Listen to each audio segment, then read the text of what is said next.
Asia Pacific ਖੇਤੀ ਵਿੱਚ ਕੁਦਰਤੀ ਆਫਤਾਂ ਜ਼ੋਰ ਪਕੜ ਰਹੀਆਂ ਨੇ। ਇਸ ਸਾਲ ਦੀ ਸ਼ੁਰੂਆਤ ਸ਼ੀਤ ਲਹਿਰ ਨਾਲ ਹੋਈ। ਇਸ ਤੋਂ ਬਾਅਦ ਵਿਸ਼ਵ ਵਿੱਚ ਗਰਮੀ ਦੀ ਐਸੀ ਲਹਿਰ ਆਈ ਜਿਹੜੀ ਦੁਨੀਆ ਨੇ ਪਹਿਲਾਂ ਕਦੇ ਵੀ ਮਹਿਸੂਸ ਨਹੀਂ ਸੀ ਕੀਤੀ। ਆਪਣੇ ਰਾਜ ਪੰਜਾਬ ਵਿੱਚ ਗਰਮੀ ਸਿਖਰਾਂ ਨੂੰ ਛੂ ਰਹੀ ਸੀ। ਉਸ ਦਾ ਅਸਰ ਕਣਕ ਤੇ ਵੀ ਪਿਆ। ਇਹ ਨੁਕਸਾਨ ਅਜੇ ਘੱਟ ਸੀ ਕਿਉਂਕਿ ਮੌਨਸੂਨ ਨੇ ਅਗੇਤੇ ਜ਼ੋਰ ਪਕੜ ਲਿਆ। ਨਹੀਂ ਤੇ ਤਬਾਹੀ ਤੇ ਬਰਬਾਦੀ ਦਾ ਮੰਜ਼ਰ ਹੋਰ ਵੀ ਖੌਫਨਾਕ ਹੋਣਾ ਸੀ। ਇਸ ਤਪਿਸ਼ ਦਾ ਅਸਰ ਉਪ ਮਹਾਦੀਪਾਂ ਵਿੱਚ ਦੇਖਿਆ ਗਿਆ, ਜਿਵੇਂ ਭਾਰਤ, ਪਾਕਿਸਤਾਨ, ਨੇਪਾਲ ਅਤੇ ਬੰਗਲਾਦੇਸ਼ ਵਿੱਚ ਜਨ ਜੀਵਨ ਨੂੰ ਪ੍ਰਭਾਵਿਤ ਕੀਤਾ ਅਤੇ ਜਾਨ ਮਾਲ ਦਾ ਭਾਰੀ ਨੁਕਸਾਨ ਕੀਤਾ। ਇਹਨਾਂ ਸਾਰੀਆਂ ਵੱਡੀਆਂ ਕੁਦਰਤੀ ਆਫਤਾਂ ਦੀ ਰੋਕਥਾਮ ਕਰਨਾ ਮੁਸ਼ਕਿਲ ਹੈ, ਪਰ ਲੋਕਾਂ ਦੇ ਜਾਨ ਮਾਲ ਦੀ ਹਿਫਾਜ਼ਤ ਲਈ ਬਹੁਤ ਕੁਝ ਕੀਤਾ ਜਾ ਸਕਦਾ ਹੈ। ਇਸ ਵਿਸ਼ੇ ਨੂੰ ਲੈ ਕੇ ਆਸਟ੍ਰੇਲੀਆ ਦੇ ਸ਼ਹਿਰ ਬ੍ਰਿਸਬੇਨ ਵਿੱਚ ਏਸ਼ੀਆ ਪੈਸੀਫਿਕ ਮਿਨਿਸਟਰੀਅਲ ਕਾਨਫਰੰਸ ਦਾ ਆਯੋਜਨ ਕੀਤਾ ਜਾ ਰਿਹਾ ਹੈ, ਜਿਸ ਵਿੱਚ ਏਸ਼ੀਆ ਪੈਸੀਫਿਕ ਖੇਤਰ ਦੇ ਦੇਸ਼ ਭਾਗ ਲੈ ਰਹੇ ਹਨ। ਇਸ ਮੌਕੇ ਤੇ ਸੰਯੁਕਤ ਰਾਸ਼ਟਰ ਦੇ ਵਿਭਾਗ ਸੰਯੁਕਤ ਰਾਸ਼ਟਰ ਤਬਾਹੀ ਜੋਖਮ ਵਿੱਚ ਕਮੀ ਦੀ ਮੁਖੀ ਮੈਮੀ ਮਜ਼ੋਟਰੀ ਨੇ ਦੁਨੀਆ ਭਰ ਦੇ ਪੱਤਰਕਾਰਾਂ ਨੂੰ ਸੰਬੋਧਿਤ ਕੀਤਾ। Only become more dangerous with a barrage of extreme weather events hitting all of us, no matter where we are. And nowhere is the threat of disaster greater than in this region, Asia Pacific. One only has to look at the devastation in Pakistan to understand the challenges that all of the countries gathered here today face. Not to mention the existential threat that island nations are facing. As we pass the Sendai framework's midterm point, it has become increasingly clear that the global battle to reduce disaster losses by 2030 will be won or lost in Asia and the Pacific. That is why, and what makes this conference and your gathering so essential. With the Yucatan tribe. But the Yucatan tribe of the pastoral area, they'll have to use what we call a Yalwapuna, a messing stick. And this messing stick was used similar to a passport back then.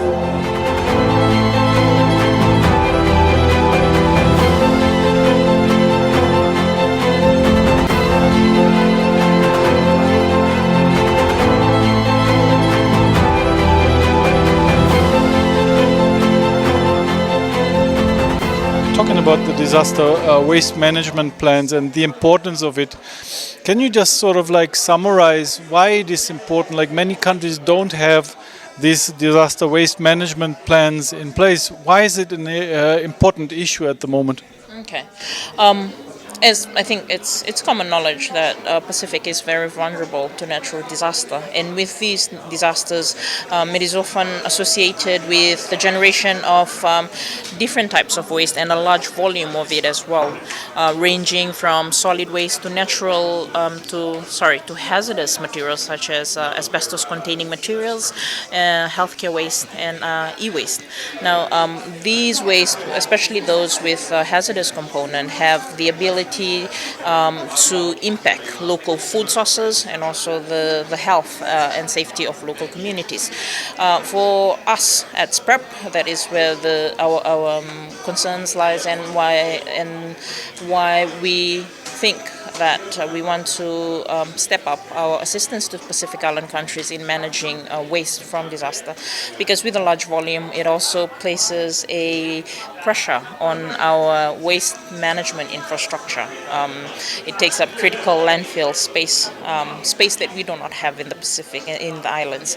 So that is where our assistance is focusing on with regards to assisting our member countries to improve disaster waste.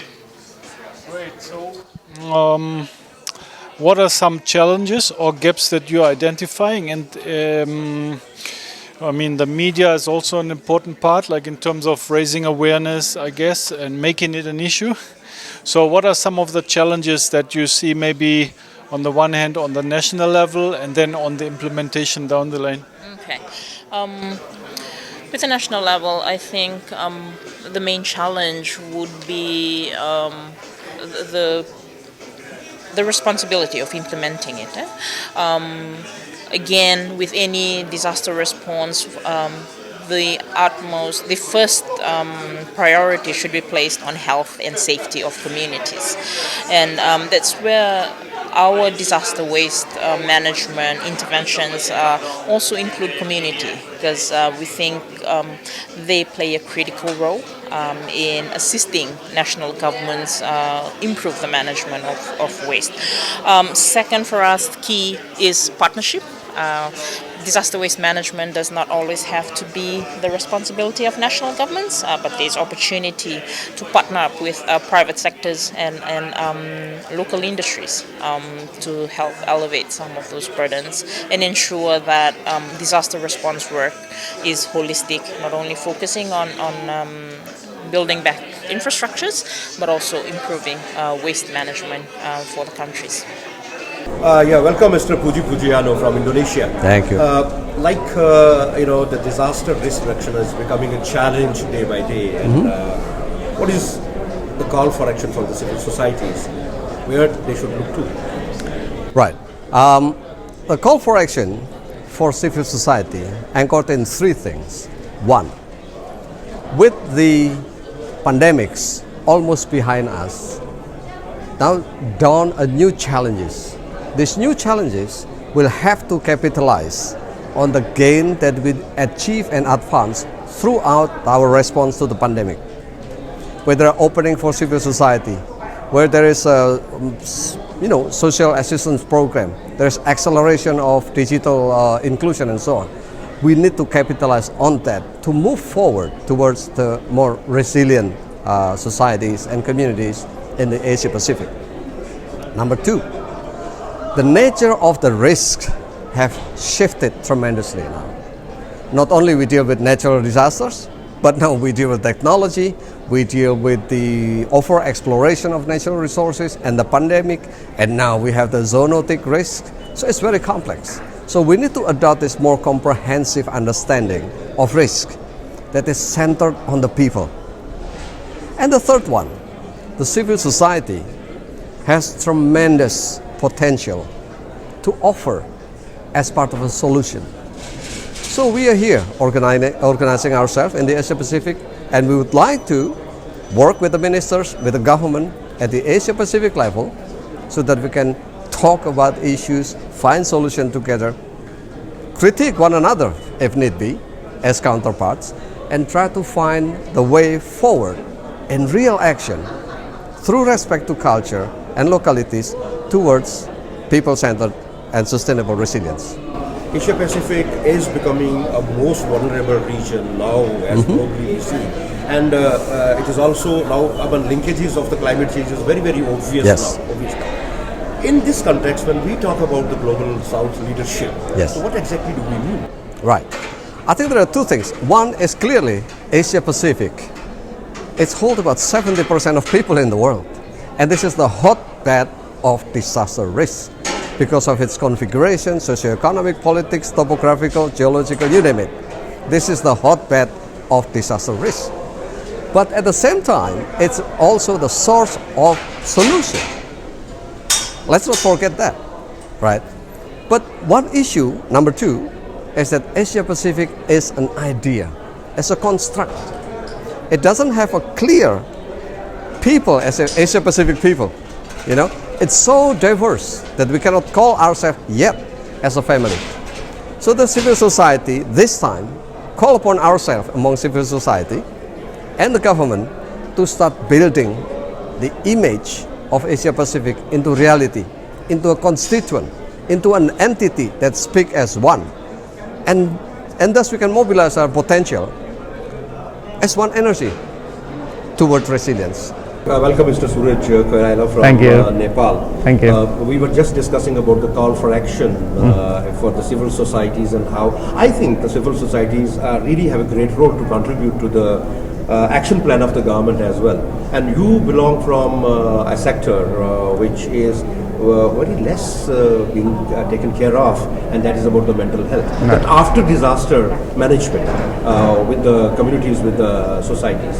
So what do you have to say in the context of Nepal? Well, thank you so much. I think it's a very important question, and mental health is quite, and often neglected in any emergency that we have seen around the world, and it's also, the similar context in Nepal, and mainly, it's all about developing the human resources and making the adequate resources for the mental health issues in the country. It doesn't mean like, when disaster happens and then you start working on mental health, because you need to prepare the human resources to working on that aspect. You need to prepare better approach, better strategy in order to have human resources in place, and also the other resources. So that's why I think it's really essential to develop the capacity of the frontline workers on mental health issues, on psychosocial issues, and also the government has to be ready on this aspect, not only on other aspects. Of course, it's very essential to make the management of the food, shelter, all those things are quite very important. At the same time, we also need to look after the mental health of the people, so that they can make their their effort more meaningful to get those other sort of the services in the disaster setting. So that is very important. And another fact is, whenever the emergency happens, for example in Nepal in 2015 there was a huge earthquake, and we have did the study, and the study showed like more than the 30% people had increased their symptoms of mental health issues. Similarly, in the COVID crisis, that we have seen more than 50% people have at least one psychosocial and mental health issues they are facing. So I think we need to take care. We need to make our the effort much more meaningful in this sort of context. So yeah, that's My another question to you would be, how are you achieving this in Nepal? Well, there's some progress. There's some green lines that we have seen. The government now is a little bit more active on this field. We have a cluster approach. There's also the mental health sub-clusters being led by Ministry of Health and Population. WHO Nepal is also contributing, and there's also some other civil societies organizations working on this aspect. So we have some tools now. We have some methodology, but still, as you say, the Nepal is very prone on so many disasters, and the intensity of the disaster we cannot imagine. So we need to prepare better. So yeah. Session, Mr. Takeshi, which you just concluded now. Thank you. And we really need to learn a lot as a media. We need to learn about the role of the civil societies in the DRR. And as rightly being said, that now you see not only this decade, this year, previous year, but a decade, Asia Pacific is the most vulnerable area as far as disasters are concerned. So now what exactly you see, how the civil societies have contributed to the DRR? Yes. So I think the current reality is that we're living in this new normal. The disasters that we thought was going to happen every 20, 30 years are happening maybe every year or every few years. So that's the reality that we're facing. And lots of losses at the local level. So what civil society has been doing is to work with the people to understand the specific risks and how to mitigate these risks so that the losses of the people are minimized from these disasters. However, I think we're coming to this tipping point that there's just too many risks out there for people to cope. So what we need is not only intervention by the technical agencies only, but it needs to be a resilience movement. It needs to be owned by the society, and it needs to be a societal action of resilience. Otherwise, with such an increase in disaster risks, we're not going to be able to cope with such trend. Yeah, I think since you belong from Japan, and Japan is as far as the early warning systems are concerned, tsunami is also one of the best example which the Japan can give. But there are countries which less technological knowledge, approach, and the accessibility. Now, how the civil societies can really make governments knowledgeable, communities aware, and how the resilience can come. Yes. So one of the things I think it needs to be done more and more, and I think this is the role of the civil society also, is to facilitate this understanding of why a specific hazard is becoming a disaster in a certain setting for the certain communities. Now, if communities start to understand that, so that they can also think how this hazard shall not be turned into a disaster next time. And that's the knowledge and power that we can really generate for the local people, local leaders, and work with them to facilitate that understanding and action. I think that's very much needed at this point. Like you talk about new normal, I mean now pandemic Yeah. has really given us a new challenge. Now, in these circumstances, what could be the more vigorous role of the civil societies? I think at this point in time, from the pandemic, we have learned that the many risks interlink. So it's not only about one hazard risk anymore, it's about many different risks that are connected that we have to think and deal with. So if an agency is focusing on specific risk only, it's not comprehensive enough for local resilience building. What we need at this point is really the local leadership, facilitate empowering process of the local leadership so that they can own this risk reduction process, plans, and actions. And I think that's the transformation that we need to see. It's the people who owned that plan, and who act on that plan, rather than they have some plan that someone else has made for them. The part of the role for network like ourselves, like ADRN, is really to bring people together and communicate that we have a shared vision.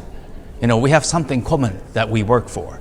And with that, I think the platform can really, truly act as a platform for people to join, understand, co-learn, co-produce, and work together. See, the point is that, as has been pointed out in this meeting, there is a widening gap, widening fault between the governance and the civil society. Right. Now, the role of the civil societies is to make aware, to push the governments to for the preparedness, for the the mitigation, for the infrastructure to be overplaced. So, in Nepal, I would say, Dikshit ji, how the civil societies are contributing towards this aspect? Well, Anup, it is very heartening to see that in the last 2 decades, and especially in the last decade, there is a huge, upliftment in the voices of the people because of the work by the civil society organizations and the community-based organizations inside. The whole idea was, earlier the knowledge that was existing up in the sky, up in the research centers, up in the European centers, it was something like a feeling that we are just a small minuscule in this entire process of knowledge gathering. But we forgot that our indigenous knowledge, our knowledge about the way we used to tackle the disasters, tackle the hazards in the past, that was not being recognized.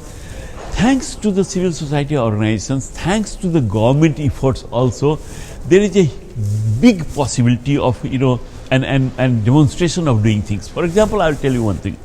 Say, the implementation of the building code for making earthquake resistant building, earlier people thought that this is the job only to be done by rich people in California or in Europe and others.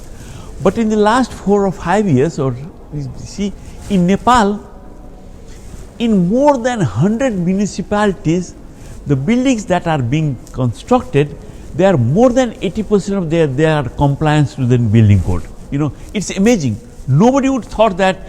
Everybody thought that Nepal is corrupt, the people are corrupt, the officials are corrupt, and it is not being possible.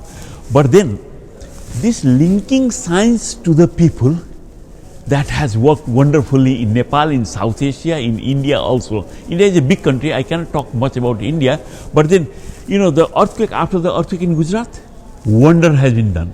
After the earthquake in Pakistan, wonders have been done. After the earthquake in Nepal, can you believe that 1 million households, million buildings constructed seismically resistant, much better than this. And then now more than 100 municipalities for the last 5 years, they are giving permits for buildings and which are being constructed earthquake resistant. Why it was possible? It was possible because of the civil society organization. Now Dikshit, where we stand now, how we can take this initiative forward? Yes. See, in terms of risk, it is enormous still. because of our population, because of our living style, because of our governance system, because of our I mean, this is something like a staticness that is there. Good thing is that we are doing better in terms of dynamics, in terms of understanding. It is doing better, but it's still enormous. A lot of things needs to be done. So how do we do that? Earlier we used to rely on the government to, all the good things to trickle down from the government to the people, okay? We tried that. We said, okay, there are other partners, other stakeholders, and involve them together. What I see is that we have been doing that front also very good in terms of, civil society organization, academia, government working together, with all our problems, with everybody has problems. What I see now is that we need to link local to the local, local governance to the local people, because they are the one who suffer the most. Come flood, who suffers? Not the people in Delhi perhaps so much, but the people in the bank of the rivers, okay, in Bihar or in Bengal or in Uttar Pradesh or in South India, in Kaveri and Krishna on the banks. So who suffers? The people suffer. Who is going to give them the voice or help them articulate their voice? The civil society organization. And who is the one that is front line to take care of them? The local government. So I think that linking local to the local people, local governance, and our job is the local NGOs, local CBOs to link together. That should be the first, and then from the top, the central government, the state government, the provincial government, these to facilitate this process of dialogue between local governance and local people. That is what I am propagating, and that's what my organization, the Asian Disaster Reduction and Response Network, which I chair, we are now this, localization.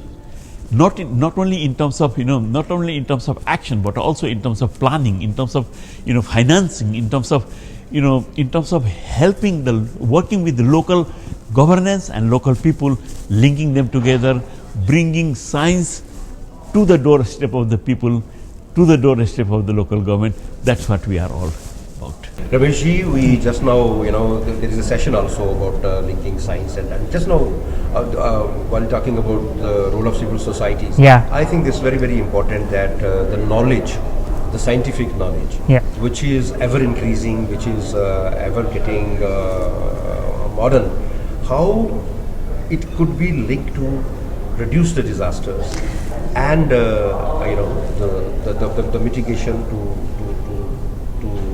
decrease the losses of the disaster. Thank you very much, Anupji.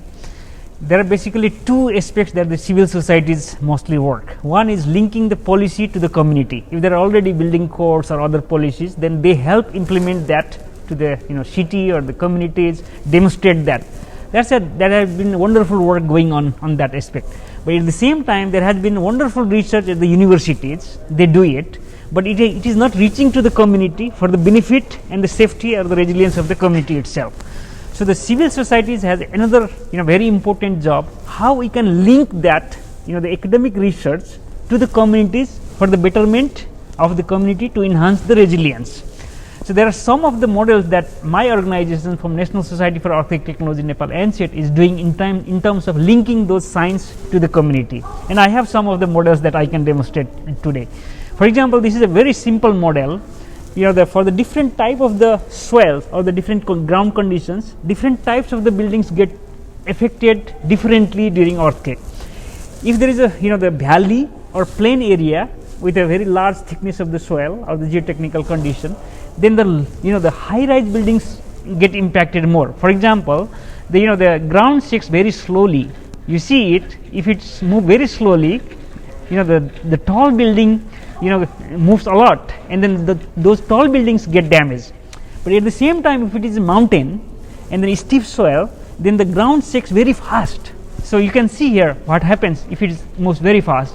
If it moves very fast, then the shorter buildings get more damage during earthquake. So this is a very fundamental in earthquake engineering that we study in the university, but this very simple message is not conveyed to the city. So when city plan their settlement, then they should plan high-rise buildings in the mountain and then low rise buildings in the plain, you know. So it's a very simple method that, you know, if you are constructing in a, you know, the plain, then you should consider, you know, high rise are bad, because you can see high rise buildings get impacted very high. But if you are in the mountain, then, you know, you should think more about, if it is a low rise building, they get impacted more. It's a very simple technique that we use. The other one is, you know, it's very difficult for the, you know, the municipality, mayor, or the communities to understand the, you know, the GIS map or other maps that we produce, because it's very difficult them to relate which location is where and others, and then in their planning discussions they never discuss it.